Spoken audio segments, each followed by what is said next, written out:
Hey guys, it's EPL News and welcome to my review of Stoke City versus Liverpool. The game ended 1-0 to Liverpool from Philippe Coutinho late on. Super strike from long range, which gave for Liverpool a late victory on the opening day. In my opinion, Liverpool, I think you could say, got a little bit lucky. A draw, in my opinion, would have been a fair result from what I could see from the game.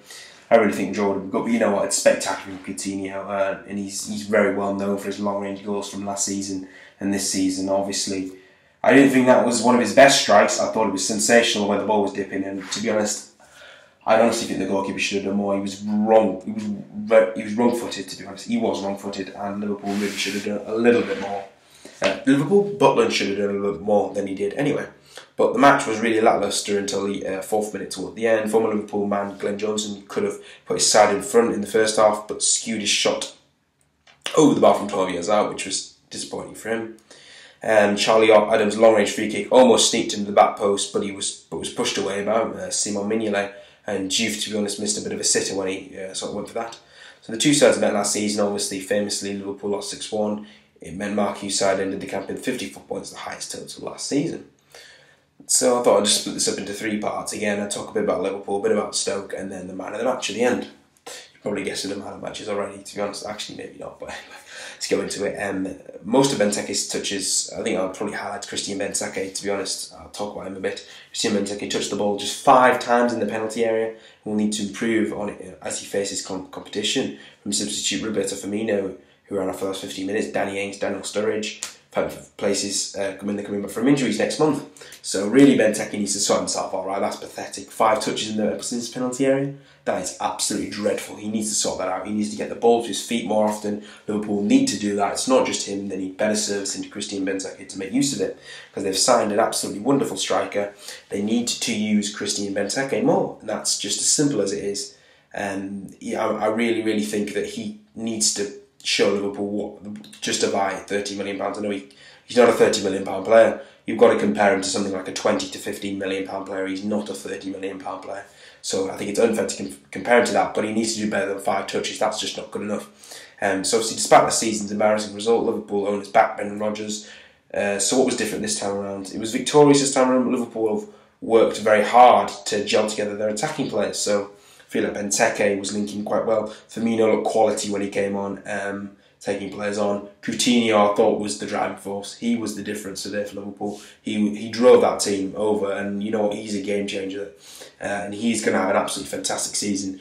Last season got in the team of the season, not rightfully in my opinion. You can't get in the team of the season off half a season's good performances. First half of the season he was absolutely shit. Second half he was good. He was very good. He was an absolutely brilliant. There's very few players like Coutinho in the Premier League, right? He can turn a game on its head quite easily. He can do something spectacular. He drives his team forward. He's got a bit of strength about him. He's aggressive.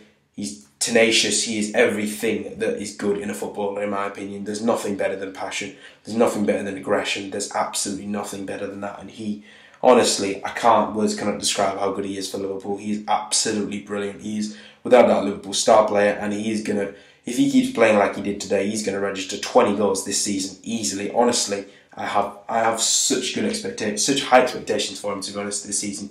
He really does need to turn it on with the likes of Gerrard going, Sturridge being out injured, Benteke maybe not being that good as Liverpool think he might be, but he will get Liverpool goals. Liverpool need to give him the ball, need to give him time. Because not give him time, but he needs to stay in the side, basically, that's what I mean. And he will be absolutely spectacular this season, without a doubt.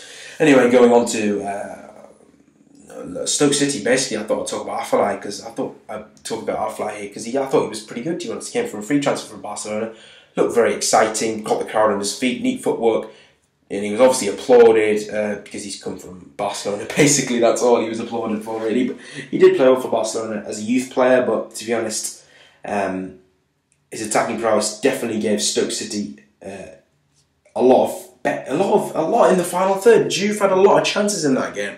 Let's not forget that. Stoke City could have come away with a win in that game, to be honest. As could Liverpool, and obviously they did. But it was a really open game, to be honest. And it was all right to watch. It wasn't the best. It wasn't as good as Chelsea yesterday and Everton. I thought Everton and Leicester. But so you're playing as a lone striker.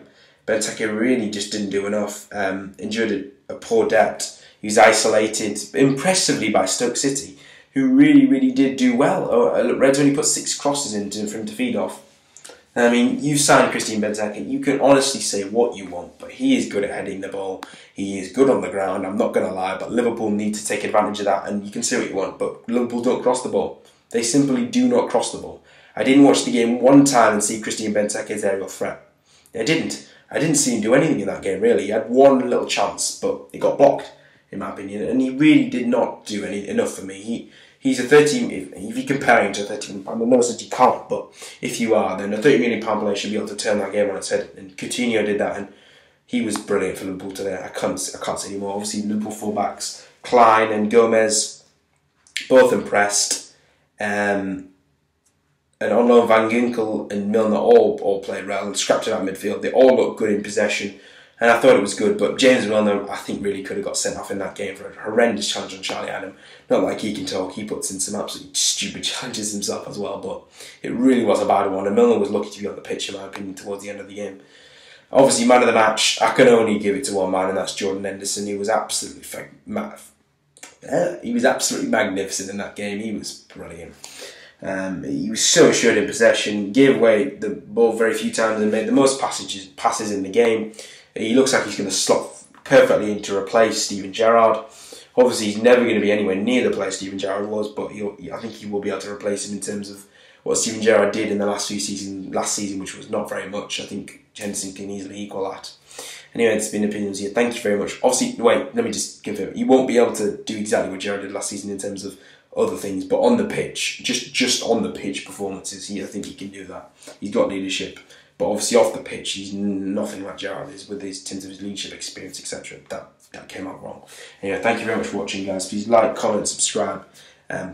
Comment down below, Liverpool fans, what you think, and Stoke fans, where do you think you're going to come? Where do you think Liverpool fans, where do you think you're going to come?